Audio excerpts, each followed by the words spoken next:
Okay, we're going to go ahead and get started. Everybody, thank you for joining. Look forward to sharing a little bit about EnsureDR with you. My name is Steve Thompson. I've been in the DR world for the past 20 years, worked with a lot of different organizations globally, from very, very large to very small and across all verticals. We will leave time at the end for questions and answers. We'll show you a brief presentation, and then we're going to take you through a demo as well.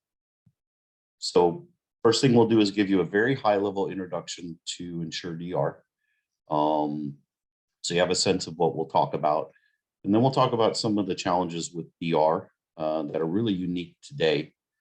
Then we'll get into the EnsureDR solution. We'll do a demo for you, and then show you how the system's deployed in the workflow as well. So the first thing I'd like to mention from a high level, EnsureDR is a software solution. And we exist or integrate into your existing environment. So we're not there to replace any of the tools that you have today from a replication and backup perspective. What we do that's unique is end-to-end automation for disaster recovery, right? And it's pretty comprehensive. It's a bit different than what you've seen before. We work with very, very large customers. We work with very, very small customers. We're not going to restrict what you want to do today or do tomorrow in terms of the solutions that you have in place or may want to adopt. And I'll give you an example of this. We have a very large global customer who came to us to do automation for an SAP environment that was around 150 servers. And they asked us, they said, hey, we're looking at how we're going to replicate the data, right? And we can do storage-based, we can do hypervisor-based, or we can leverage a backup technology. What do you recommend? And we told them, you need to adopt the technology that's best for you guys. Whatever you adopt, we'll be able to work with. And they're very pleased with that. Now they're standardizing on us across the organization, and they have many of the vendors you see on the screen here, both from the backup and replication technology, even some that aren't, and then also both cloud vendors. And so they're looking at EnsureDR as a single platform to manage DR across their entire environment, both for on-premises data centers with multiple tools and then multiple cloud vendors as well. So that's what we do, end-to-end automation, and we integrate into your existing environment. So when you think about disaster recovery, right, you guys as IT, it's hard enough just keeping the lights on, right? Just keeping production running is tough. And then you still have your organization or different lines of business coming to you and saying, hey, we want to be able to do X, Y, and Z, or we need to do this better. And so after keeping production running, really your job is to deliver innovation to the business, to make it run bigger, better, faster. And where does that leave DR in terms of the amount of time and mind share that's devoted towards it, right? And so what we see because of that, regardless of the size of the organization, is that most organizations will test mission critical applications. They'll do it once a year. Some of them do it twice a year. The rest of the environment, usually what we hear is, well, that's not really critical for us. If we had a disaster, we don't have to worry about that. And is that so, right? Do you know, right? So I'm working with another large customer, but we do work with small customers as well. Another large customer that tests mission critical applications once a year, tests ERP twice a year. And this is a global Fortune 500 company that if they had a major disaster, they're part of critical infrastructure as defined by the US government. It would touch everybody's lives, right? It would directly impact us. And they test non-mission critical applications once every 2 to 3 years. And they're looking to adopt EnsureDR and roll that in to get to the place that they want to be in terms of DR readiness. But really, I'd like to ask, what do you really know about DR, right? In your environment, how ready are you? How would things really operate? And for many, many organizations, that is an unknown. And it's, something that they really don't want to think about. And these are real challenges today, right? Real challenges. And it all boils down to that IT just doesn't have the time to do it, right? You guys are keeping production running, you're delivering new services to the business, and DR, there's just not the mind share from the organization to put a priority on it, and you guys are tasked with a lot of other things. So DR is evolving, right? If you think about 20 years ago, what virtualization did for DR, it made it better, right? DR became more practical, it became easier. Still was a lot that needed to be done, but it certainly had a big transition from working with physical servers and applications running on physical servers. Today, we're seeing another change, just from a technology perspective. And that's, now cloud came about, and that introduced some interesting variables. Now we're also seeing, offerings like containers, serverless, platform as a service. And I'm sure some of you on the call today are not adopting these technologies, probably won't in the near future, but ultimately, long term, you probably will, right? Because that's how you're delivering innovation to the business. And that makes it really, really complex, right? What tools do I use in the cloud? What tools do I use in my on-prem data center? Am I doing hybrid cloud? That it's much, much more complex. The other thing I'd mention here is that, and you've probably seen it in talking to different vendors, that DR and security are starting to become intertwined, right? A lot of the replication and backup vendors talk about point-in-time recovery with ransomware. That's great. That supposes you had an attack. Now, how does DR play into preventing or mitigating against an attack happening? We'll talk about that as well. That's really, really important. And then there's outside factors that have also impacted DR, right? Digital media and social media make it very well known when something happens to an organization. I remember last year, I was looking at Twitter and somebody was complaining about their Roomba stopped working. And that's how I figured out that AWS East had gone down again, because the Roomba wasn't doing DR at AWS East, right? And so it's splattered in front of people very fast in real time. And that's not good. And the other thing that happened was that in the US last year, the federal government told all their contractors, you can't just say you're compliant anymore, you got to prove it.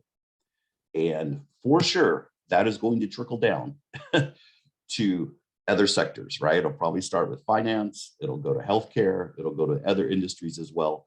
It's not going to be enough to say you're compliant anymore from the security and DR perspective. You're going to have to start proving it. And those are things as an organization that you need to be prepared for.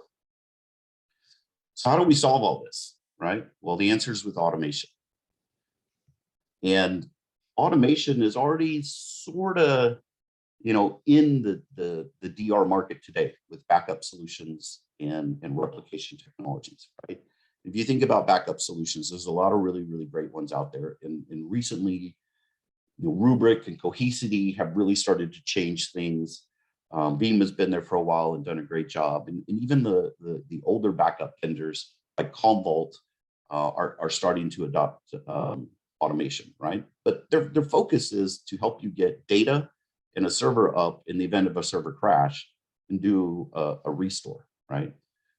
Replication solutions like Zerto, SRM that integrates with different storage-based replications from VMware, Recover Point for VMs, they're introducing some level of automation, or have, I should say, around getting data up, powering on servers, as well, right?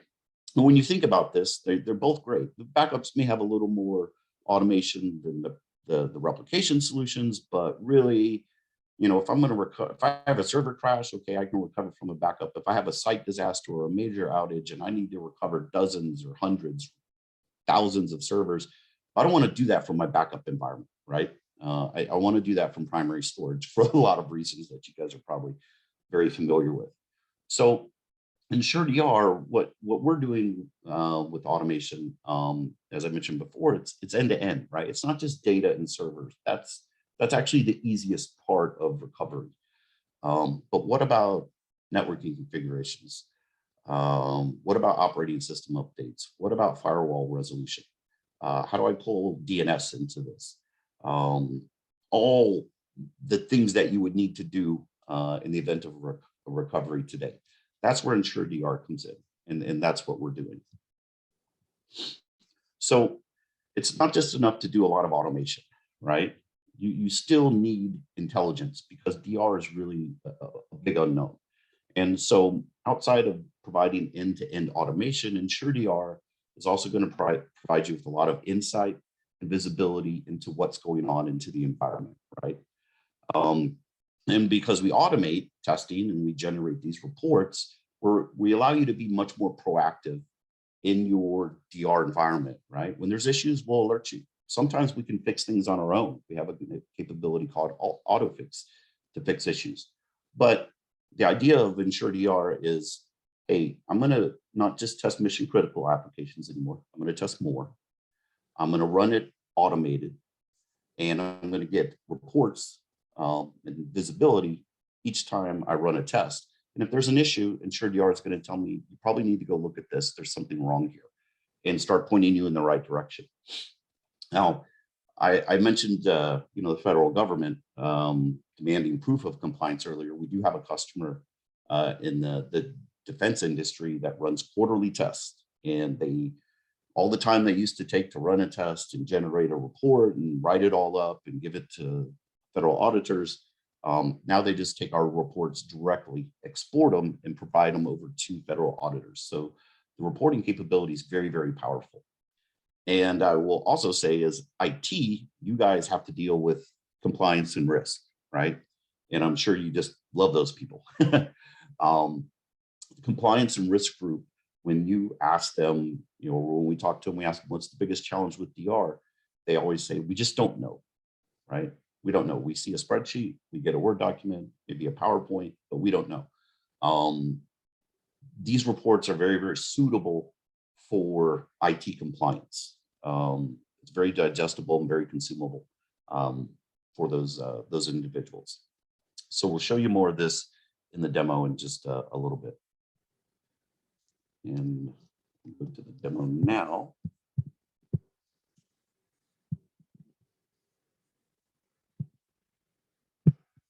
I'll wait just a second so that I know it's up on the screen. Okay, so here you see the EnsureDR dashboard. Okay, and if you're an administrator and you log into the system, this is what you would see. And what we have here is a bird's eye view of all of the applications and all the tests that we've configured within the system. Okay, and two things probably stand out to you really up front, and one is 95%, and that's the recovery readiness score. So that's, how prepared are we, or how well would we be able to withstand a failover event? 95% is really good. It's probably not practical in the real world when you have hundreds or thousands of servers, but it's good. Now, that doesn't mean 5% of the environment's not recoverable. It may mean we have some performance degradation, or we have some misconfiguration or something along those lines, but it gives us some insight. You also see the 19 minutes. That's our actual recovery time, right? And if I were probably to ask most of you, how long do you think it would take to actually recover your environment? The answer would be not really sure, 1 to 2 days, maybe more, etc. So we take a big unknown in terms of what's your actual recovery time and provide it to you. And that's really based upon the last test that you run, right? If you run a test monthly and you make some changes a week after you run a test, you may have a different recovery time. Probably will, right? Might be better, might be worse. But you'll at least know what it is. So over on the top left here, you see some tests we've configured. We call our tests jobs. And a job could be a single server or a single device asset in your infrastructure.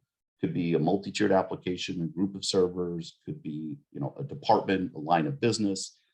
We allow you to logically test your environment based upon how you would want to recover, right?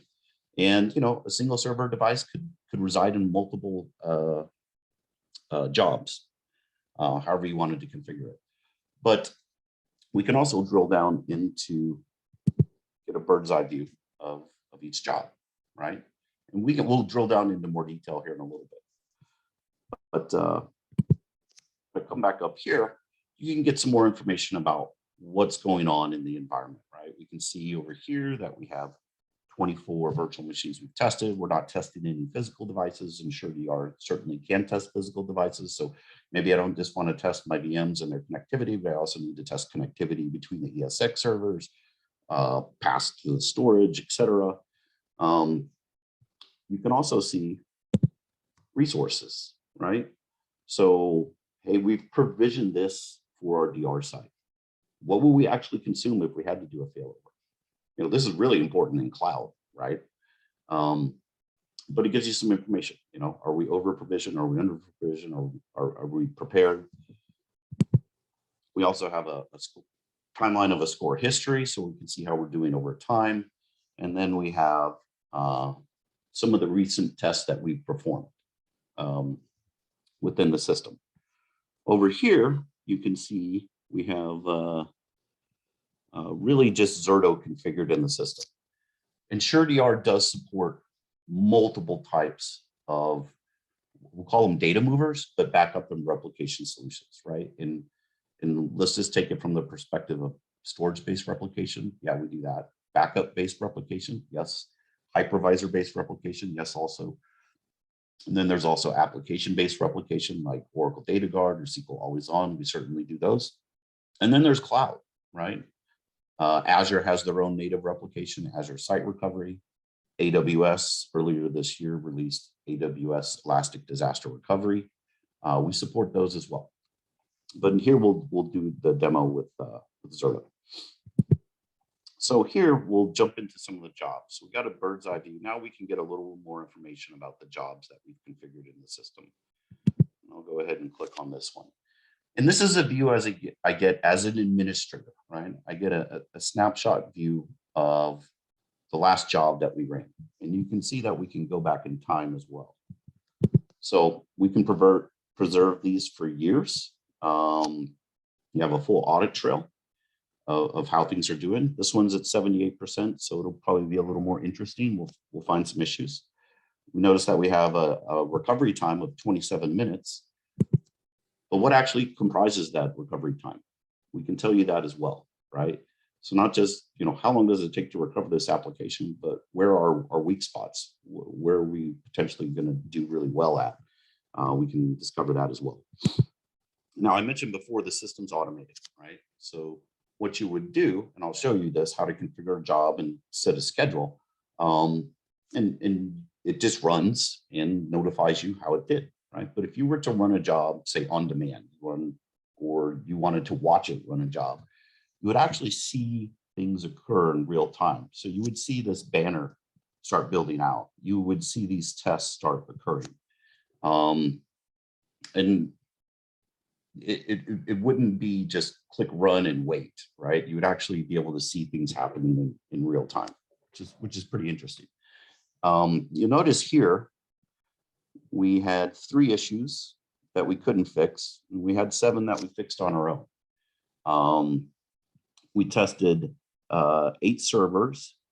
We had an issue somewhere down here with an application in a database, right? And we also ran our own custom scripts.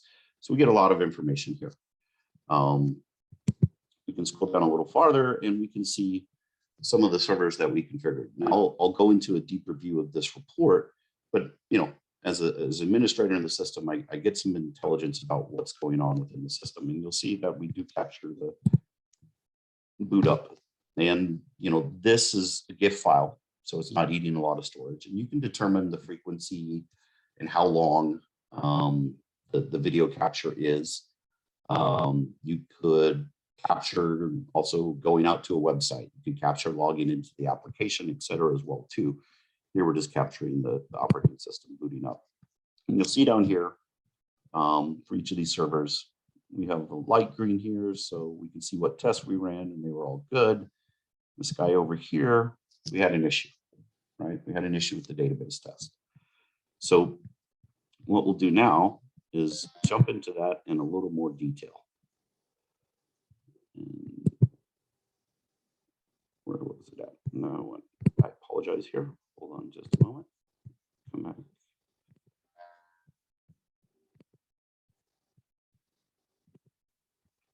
Here's the same test that we just looked at, and this is the exportable format. Now, this is what we would be able to share either internally or externally, but it gives you a view of what it would look like. And we'll scroll down here, and we see all the servers that we've tested, all 8 of them. We'll switch the view, and here you can get some more information about really what happened with this server, right? And if you think about running a DR test yourself, think about it today, right? What all goes into running a DR test, right? You got to plan it, you got to execute it, you do a bunch of troubleshooting, everybody gets around the room and you're trying to figure out what happened, then you write a report. And then think about that scenario, in a live failover, right? Real-time troubleshooting. What we're able to do if we can't fix something is we'll be able to provide you some actionable intelligence on what you need to go look at, right? So problem resolution is much faster, much faster. We also keep a very detailed log within the system itself. And you'll notice a couple of things about this. First thing you'll notice is it's in normal human language. It's not developer code. Second thing you'll notice is it's actually quite big, right? Vast majority of this is irrelevant to you as an organization, right? It's everything that we did within our system and in the environment to perform a test. Most of it's related to EnsureDR. But all the steps that you would need for a DR runbook, everything that occurred, you have a full audit trail of what happened within the system. It's very helpful and very useful. A lot of great information within here. So how do you configure a job, right? We'll go ahead and create a job here, and we have Zerto configured. So the system's actually pretty easy to operationalize, right? First, we have some default tests that are set up. Collection is where we're going to collect the data about what we're going to test, right? So in Zerto, it's virtual protection groups. If it's storage-based replication, it may be, this volume or LUN, and it's mapped to a data store, and on that data store are those VMs. But we only want to test certain VMs on that data store, not all of them, for example. We'll then do a failover test or failover, we'll then perform the test, and then we'll do a cleanup. And you can turn these off if you want, right? You may not want to do a cleanup. You may want to leave the environment up and give it over to some of your application folks so they can do their own testing, hands-on testing. We can also interject custom scripts whenever we want, right? So we may want to do something before we do a test, post-test, post-test, etc. We can really, really do as much as we want within the system. Here we're going to define the EnsureDR entities that are in the system. Once you set this up once, it really is going to auto-populate. For the most part, unless you have multiple sites and multiple EnsureDR instances at different locations, but generally it's just going to be auto-populated for you once you define it. Next, we're going to define our networking. Here we'll also define the test network as well, management network for EnsureDR. We can define multiple test networks within this environment. We can also, here's where we work with if we have multiple VLANs, et cetera, right? It's all pretty straightforward. And here's where it gets more interesting and more fun, right? So we mentioned that we have Zerto in here. And for those of you that aren't familiar with Zerto, Zerto allows you to take VMs and group them together for recovery. And they call those virtual protection groups, right? VMware SRM has something similar. I can't remember what they call them, recovery groups or something. Storage-based replication has consistency groups, right? A LUN or volume, and I want to recover them together and all the data on them. So we can ingest that information from the replication or backup platform that you're leveraging, or platforms that you're leveraging, right? And so here we see we have multiple virtual protection groups that are defined in here. I'm going to choose this one. Now I could just choose one or two of these VMs, but I'm going to choose the whole group. And this is how we're going to define what we're going to test, right? So we ingest that information, right? And allow you to define groups with that. So I'm going to go ahead and select these these VMs in this virtual protection group. And you'll notice that we have some of the default tests already toggled on. You can toggle these off if you want, and you can toggle on additional tests as well, right? So these are all standard normal tests that everybody would have to do, that you'd have to plan and configure. And we allow you to define what they are fairly easily. We allow you to customize them as well, right? So I can come over here and do some editing, right? Choose database tests. Maybe I want to run some custom query within the application itself.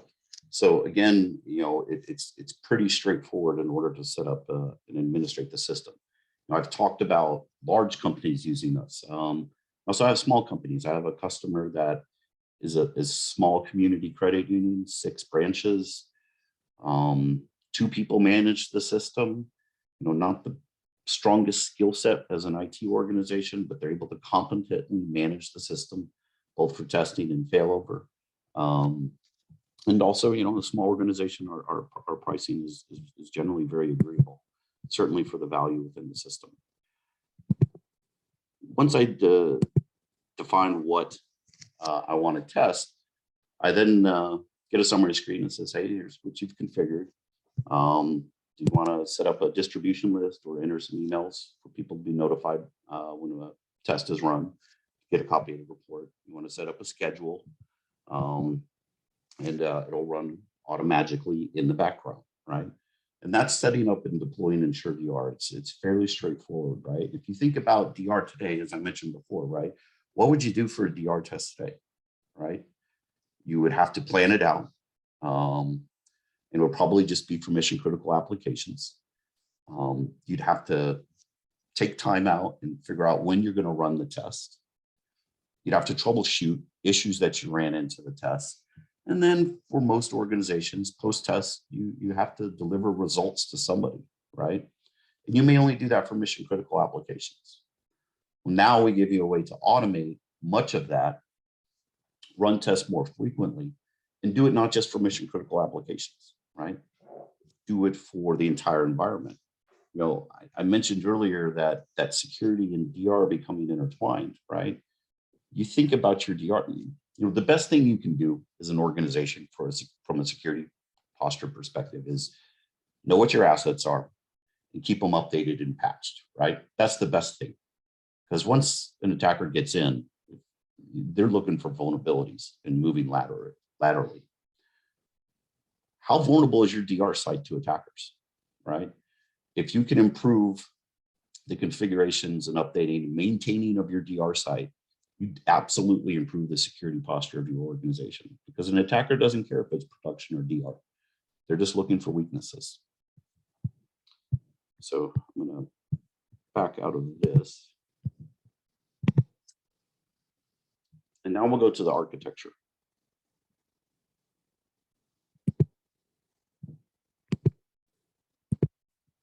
So how does it deploy and how does it work, right? You've seen the software. It's pretty straightforward. We've talked a lot about automation and visibility. You've seen that. But how would it actually operate and deploy in your environment? So this is a simple diagram, right? We have production, we have a DR site, right? One-way replication. We support multiple data centers, hybrid cloud, intra-cloud, bidirectional replication, etc. Right? But for simplicity's sake, we'll just take 2 sites. You notice at the DR site, you have the EnsureDR logo there. So EnsureDR, how we deploy for most environments today, is with a small virtual machine footprint, right? It's generally 2 virtual machines.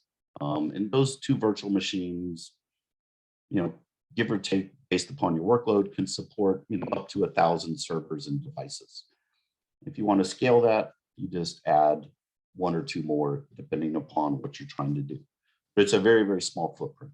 We do not require you to put any agents on your servers. And our integration point into your environment is with your backup and replication technologies, right? That's really our only dependency of what we have to know ahead of time. These 2 servers, the management server, the EDRM, is really where you're interfacing with, and it does some other things as well. I'll show you here in a moment. The EDRC is our controller, and that's where a lot of the heavy lifting is done, and it's integrating with your backup and replication technologies and performing much of the testing. So what do you do when you want to run a test? Well, you define what it's going to be, and then you tell EnsureDR, I want to test, or you set a schedule. And the first thing we'll do is we'll tell the data mover, hey, I need X, Y, and Z, right? If it's these virtual protection groups or a virtual protection group within Zerto, or I need these VMs sitting on this data store on this LUN, but I don't want all of the VMs on that data store, et cetera. We'll go ahead and start making the data available and powering on the servers, right? And again, as I mentioned before, some of those solutions you guys have in place today probably can do this. And that's great. We can leverage that. You don't have to negate using that functionality. Some of them are better at it than others also, right? So maybe you do want to replace it. But we'll bring up that environment. And we also have a unique capability to incorporate your domain controller into this, right? So if your domain controller is virtualized, you can replicate it a couple of different ways, but if it's virtualized, we can clone and move that domain controller into an isolated bubble network. It's an isolated VLAN. And so now you have authentication, right? And if you think about DR testing today, how do you do authentication? That's a real challenge, right? So now we have a real live environment. I mentioned earlier, you can just leave it up and give it to your application teams, et cetera. This is really an on-demand environment that incorporates not just the data and the servers, but any other assets that you want to test as well, right? That can also include non-virtualized infrastructure, or even services that may not be in your infrastructure, right? So I mentioned earlier, connectivity between ESX servers. What about my storage performance, storage connectivity? Oh, I have firewalls. I need to make sure that all my policies are configured correctly at the DR site. What about connectivity to our branch offices, right? So there's a lot of remote work now, or smaller offices even. If we do a failover, is everybody going to be able to connect to work? What about getting to outside third parties, right? Whether it be a supplier that we need information from, or a financial institution and I need to ingest market information, or I'm in manufacturing and I have buyers, et cetera, right? If I do a failover, am I going to be able to connect to them as well, right? So it's really it's everything you would need in order to perform a failover. And again, this is just for this application, right? I have a bunch of applications. How are we going to do this for everybody, right? And so this is what EnsureDR does. We also are now allowing you to do live failovers. And when you do a live failover, what it will do is you will choose live failover. I didn't show it to you in the demo, and shame on me, I apologize. When you do a live failover, what we'll do is go run the test first. And then we'll tell you, hey, yeah, things are good. Okay, so go ahead and remove that isolated network and the environment's live, right?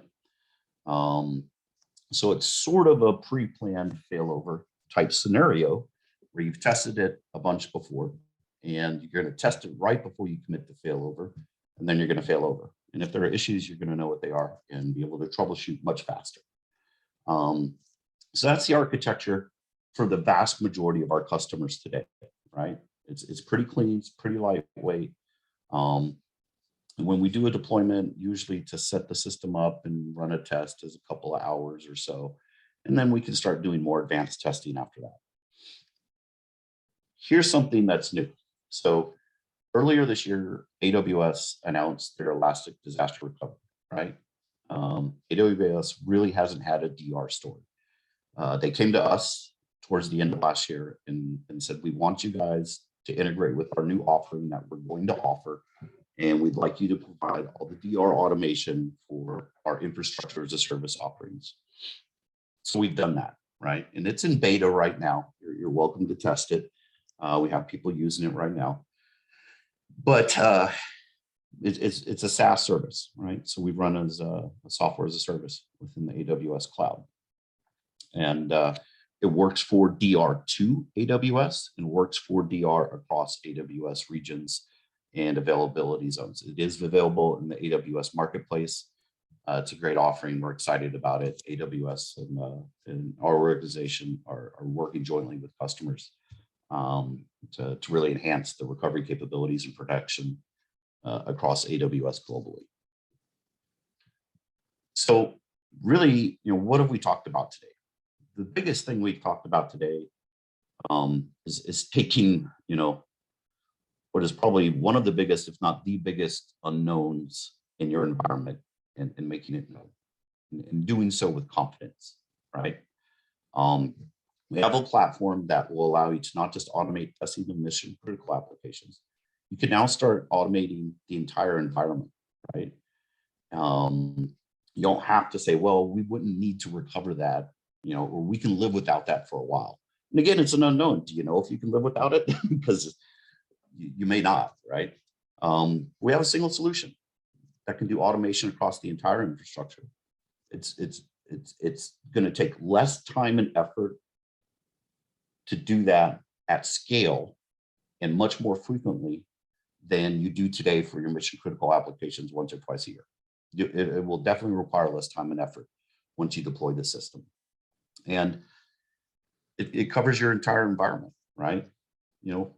Integrates into the tools you have today. It's not going to preclude you from tools you may want to adopt in the future, whether they're different backup and replication technologies or something new that you want to do in terms of moving some portion to one cloud provider or consuming some new service within the cloud. It's really flexible, right? And if you start thinking about long-term strategies of your organization and different technologies and et cetera, right? How does that DR even come up in that conversation? Usually it's probably not, right? We're going to get a new piece of technology. What are we going to do about DR for that? I don't know. I don't think about it, right? So we have a platform that's really prepared now and in the future for what you want to do and really not putting any restrictions on you. And the other thing we're going to do is we're going to be proactive in your environment, right? I don't want to say it's a set it and forget it technology, because when there are issues, we're going to alert, right? And when have you ever been alerted to issues in your DR environment? Unless you run a test and you run into them and then everybody's gathered around a table, finger pointing and troubleshooting and trying to figure out what's going on. We're going to allow you to be much, much more proactive, even while we're allowing you to invest a lot less time and effort into your DR recovery capabilities. So, what may be some next steps? First thing, we'd be happy to have a deeper conversation with you guys about what your specific requirements are. You can also download the software and take it for a test drive. There's a link I'll share with you in a moment, and you can email us afterwards if you don't catch the link. But you can download it from our website. We allow proof of concept testing. It's generally limited to 10 servers and devices, but there's really no time limit on how long you can test. And we're there to help you. AWS, we're in the marketplace, right? If you search EnsureDR in the AWS marketplace, we will be there. So here's some of the knowledge base that you can get access to. You see the download link there. The on-prem and Azure version, as mentioned, the AWS marketplace solution is available straight from the marketplace. AWS DRS, basically it's a replication solution for Windows or Linux from on-prem or from different region in AWS or from another cloud, replicating two AWS's target for disaster recovery usually. It's an agent-based application. You need to install agents on each Windows or Linux you're going to replicate. And the EnsureDR, our software as a service solution in AWS, can control that and auto test that inside the disaster recovery environment. So that's from the AWS DRS